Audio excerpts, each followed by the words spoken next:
Welcome friends. अब हम plan करेंगे कि जब 27 जुलाई को हमारा पेपर है और अब से लेकर के हमें 27 जुलाई तक की मेहनत कैसे करनी है, जिसके कारण हम अपना मेन टारगेट फिजिक्स में 140 प्लस का लेकर आए। तो उसको समझने के लिए आपको दो तीन चीजें माइंड में रखनी है। पहले आइए थोड़ा सा हम लोग लास्ट ईयर के पेपर को समझ लेते हैं। ये पिछले साल के पेपर्स के बीच में सारे टॉपिक्स आपके सामने लिख दिए गए हैं। अब लेट्स टॉक इन टॉपिक्स में। अभी आपको समझ आएगा कि रोटेशन, हीट, थर्मो, मैग्नेट और रे ऑप्टिक्स को लाल क्यों किया है। ये अब समझेंगे जब आप ये देखेंगे कि पिछले साल इसमें से जो क्वेश्चन आए हैं वो किस तरह आए हैं।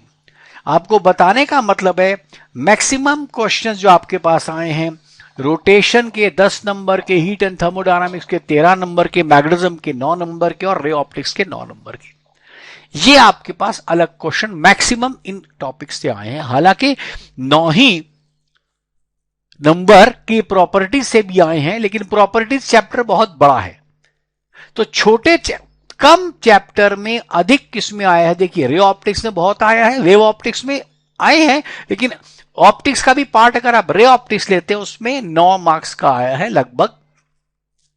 ये पूरा परसेंटेज के अंदर है, तो लगभग इतना आया है।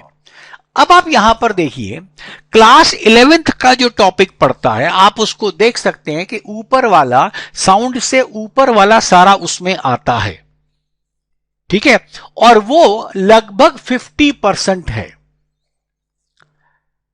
ठीक, अब रफली 50% क्लास 11th का है, रफली 50% क्लास 12th का है। जो बच्चा इस समय नीट का पेपर देने वाला है वो दो कैटेगरी में से एक होगा, या तो वो अभी 12th के अंदर होगा या 12th को पास कर चुका होगा। अब ये समझिए जिसने तो 12th को पास कर लिया वो पिछले एक साल में 11th 12th को पढ़ सकता था या पढ़ा होगा, लेकिन जिसने 12th किया है उसके लिए 12th कम से कम बहुत ताजी है। लेकिन दोनों ही केस में पिछले 1.5 महीने से इस वजह से कि लॉकडाउन वगैरह हो गए हैं तो लोग अनसर्टेनिटी की स्थिति में रहे हैं, इस वजह से थोड़ा बहुत सबका, चाहे वो ड्रॉपर हो चाहे 12th पास ईयर हो, सबका थोड़ा बहुत पढ़ाई से मामला हट गया है, कंसंट्रेशन हट गई है। हमें इसको फ्रेश सारा काम करना है। आइए अब इसको हम इजी टफ में बांट देते हैं। तो इजी 35% के आसपास इजी होता है, मॉडरेट 45% है और टफ 20% है। लगभग में आगे नहीं बातें हैं। अब प्रॉब्लम यह है कि लोग टफ को करने की कोशिश में इजी और मॉडरेट छोड़ देते हैं। सवाल है इजी और मॉडरेट करिए, टफ छोड़ भी दीजिए, तो आप देखिए 20% आप छोड़ सकते हैं। 20% 180 मार्क्स का, 20% आप 36 मार्क्स का आप छोड़ सकते हैं।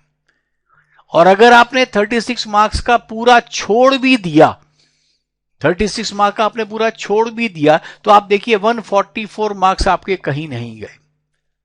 समझिए आप, तो इसीलिए आपको इजी मॉडरेट 80% जो है उसको पहले पूरा करना है। बाइफर्केशन में आप समझिए कौन सा पेपर टफ है। इनफैक्ट जब आप पेपर देने जाएं आपको क्लियर हो जाए कि इस वाले टॉपिक का क्वेश्चन मैंने देखा, ये वाला सिंपल है, ये वाला थोड़ा कॉम्प्लिकेटेड है, तो कॉम्प्लिकेटेड को फिलहाल छोड़ देता हूं मैं, पहले मुझे इजी वाले सारे कर लेने चाहिए।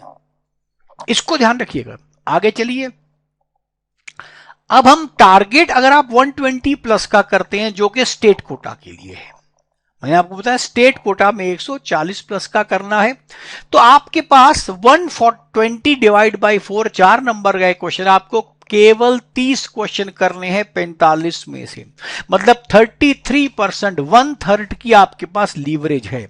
1/3 का लीवरेज का मतलब 15 क्वेश्चन आप 45 में से छोड़ सकते हैं। जब आप कहते हैं मुझे 30 क्वेश्चन 45 में से करते हैं तो शायद आपको लगता है बहुत कुछ करना है, लेकिन अगर आप छोड़ने पर चलेंगे तो 15 क्वेश्चन टफ आप आसानी से छोड़ सकते हैं, वो आपकी रैंकिंग पे फर्क नहीं डालेंगे। इसी प्रकार यदि हम बात करेंगे AIQ कोटे की, 140 प्लस जब हम मुझे लेना है तो समझ लीजिए आप 10 क्वेश्चन लगभग छोड़ सकते हैं, 40 क्वेश्चन। इसका मतलब आपको 45 में से 35 क्वेश्चन अगर आप अच्छे आते हैं या 30 क्वेश्चन अच्छे आते हैं तो आप स्टेट कोटा में एलिजिबल हो जाते हैं, और अगर आपके पास 35 क्वेश्चन अच्छे आते हैं तो आप AIQ कोटा के लिए एलिजिबल हो जाते हैं, ऑल इंडिया कोटा के लिए। और देखिए आगे, अब ये इन टॉपिक्स को मैं आपको बताऊं, अगर आप नीट 2019 का मेरा वीडियो देखेंगे तो उसमें भी मैंने कुछ आपको टॉपिक्स पिछले साल के दिए थे और 2020 को भी जरा जोड़कर देखते हैं। देखिए पिछले वर्ष जो 2019 का एग्जाम से मैंने 4 महीने पहले लगभग वीडियो दिया था, उसमें मैंने आपके पास ये बाइफर्केशन मार्क्स की दी थी। इसमें जब आपने मार्क्स वाइज जोड़ा तो आपके पास आ गया कितने कितने मार्क्स का क्या आ रहा है। यहां पर आप देख सकते हैं एटम मॉलिक्यूल सबसे ज्यादा 24 नंबर का है, प्रॉपर्टीज 24 नंबर का है। एटम मॉलिक्यूल में एटम और ड्यूअल नेचर है, बहुत छोटे टॉपिक्स हैं, इसके 24 नंबर मुफ्त में जेब में पड़ते हैं। ठीक, मैग्नेटिक एक अकेला टॉपिक आपके पास 12 नंबर आपको दिला देता है, ऑप्टिक्स 12 नंबर दिलाता है। वर्क पावर एनर्जी तक की बात को मैं इसके लिए नहीं करता क्योंकि इसको तो आपको हर हालत में करना ही करना है, इसके बिना आप चल नहीं सकते। रोटेशन ग्रेविटेशन 14 नंबर का है, प्रॉपर्टीज 24 नंबर का है, ये हमारे पास पिछले वर्षों का रहा। अब मैंने इसके आगे टारगेट देखिए क्या बना दिए, मस्ट मस्ट और डू इट। मस्ट कहने का मतलब है कि इसके बिना तो आपका पहला मस्ट तो है वो वर्क पावर एनर्जी के, इसके बिना आपका गुजारा नहीं है। अब फिजिक्स को अगर आप वर्क पावर एनर्जी तक के चैप्टर आपको स्ट्रांग नहीं है तो आप अपने आप को फिजिक्स में अच्छे ग्रेड का मानिए ही मत, और फिर आप इस कंपटीशन में मत सोचिए। उसके बाद EMI AC, इसमें क्या है खास बात यह है कि EMI AC के अंदर कॉन्सेप्ट 2-3 हैं, फॉर्मूले 5-6 हैं और इनके ऊपर सारा क्वेश्चन हो जाता है। एटम मॉलिक्यूल न्यूक्लियर भी मैंने मस्ट में इसके लिए रखा है क्योंकि आप जानते हैं एटम्स के अंदर 2 टॉपिक है, atom molecule nuclear and dual nature. Dual nature में 2 फॉर्मूले, एटम मॉलिक्यूल न्यूक्लियर में 2-3 फॉर्मूले, बस इतने से हमारा काम आ जाएगा। जहां तक सेमीकंडक्टर्स की बात है वहां पर भी सेमीकंडक्टर में हमारे पास रिवर्स फॉरवर्ड बायसिंग, गेट्स, यही मेन क्वेश्चन आते हैं, तो इसके भी आप जरूर कीजिए, ये बहुत आसानी से हो जाएगा। फिर आते हैं डू इट, माने इसके बाद नेक्स्ट स्टेज पे आप डू इट वाले टॉपिक्स कीजिए, रोटेशन ग्रेविटेशन कीजिए, प्रॉपर्टीज कीजिए, वेव्स ऑसिलेशंस कीजिए, इलेक्ट्रोस्टैटिक्स कीजिए और करंट कीजिए, मैग्नेटिक कीजिए। डू इट का मतलब यह है कि इनमें आपने क्योंकि पहले भी काफी स्ट्रांगली पढ़ा है, जैसे आप देखिए जब आप 12th की पढ़ाई करते हैं तो इलेक्ट्रोस्टैटिक्स तो आप कई बार कर मारते हैं क्योंकि फर्स्ट ईयर में भी आया, सेकंड में आया, करंट भी आप कई बार कर मारते हैं, मैग्नेटिक तक आप करते ही करते हैं। जब आप ऑप्टिक्स के बियॉन्ड जाते हैं तो आपको एक आध बार टॉपिक किया होता आपने, तो इसके लिए जो डू इट वाले टॉपिक हैं वो आपके लिए करने आसान है, आप उनको जरूर कीजिए। जो मैंने डू इट, उसके पश्चात आपको थर्मो और ऑप्टिक्स को इतना जरूर कीजिए कि वो आपके काम के अगर इजी वाला पार्ट उसमें आए तो आप कर पाए। अब इसमें देखिए अगर मस्ट को जोड़ते हैं तो 76 नंबर का आता है, इसमें आप डू इट और जोड़ दीजिए तो 82 मार्क्स का आ गया। तो आप देख सकते हैं आपके पास इन दोनों को जोड़ करके ही 158 मार्क्स हो जाते हैं। तो मैंने आपसे कहा अगर आप मस्ट और डू इट ही करेंगे तो 158 नंबर आपके पास आ गए। हमारा टारगेट AIQ कोटे के लिए 140 प्लस है, लेकिन ज्यादा आ रहे हैं। मेरे कहने का अर्थ ये कभी नहीं है कि उस पर रुक जाइए, परंतु और करिए।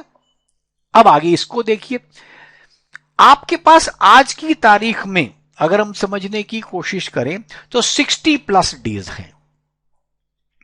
60 प्लस डेज का आपका मतलब है कि आपके पास 60 दिन हैं और आपके पास 24 टॉपिक हैं।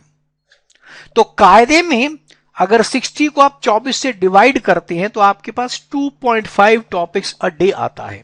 एक दिन में आपके पास 2.5 टॉपिक, मतलब 2.5 दिन में एक टॉपिक। परंतु आप अपना टारगेट रखिए, आप रोज के 2 टॉपिक करें, मतलब 48 दिनों में आपका सिलेबस कंप्लीट हो जाए। तो लास्ट के 12 दिन आपके पास प्रीवियस ईयर्स पेपर्स को बार बार करने का आपके पास समय मिल जाएगा और आप एक डिफरेंट मूड से एग्जामिनेशन हॉल में जाएंगे। देखिए एग्जाम के अंदर जाना एक बात और एग्जामिनेशन टेम्परामेंट को समझना, बिना घबराए क्वेश्चन करना, इतने ही से आप 20% एक्स्ट्रा नंबर ले आते हैं। तो इस वजह से आप ये बात का ध्यान दें कि टेम्परामेंट आपका अच्छा हो और आप कॉन्फिडेंस से तभी जाएंगे अगर आपकी तैयारी अच्छी होगी।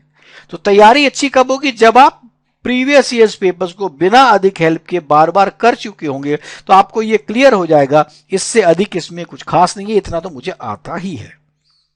तो इस वजह से आप इनको बार बार करें और समझ लें।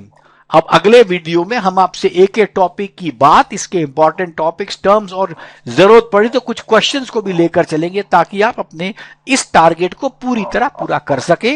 यही मेरी कोशिश रहेगी। कोई पर्टिकुलर टॉपिक आपको लगे कि आपको उसमें ज्यादा करना है, कम करना है डिटेल में, तो कृपया कमेंट बॉक्स में आप जरूर बता दीजिएगा। इसको यूज करें, अपने मित्रों को बोलें, and all the best. Thank you.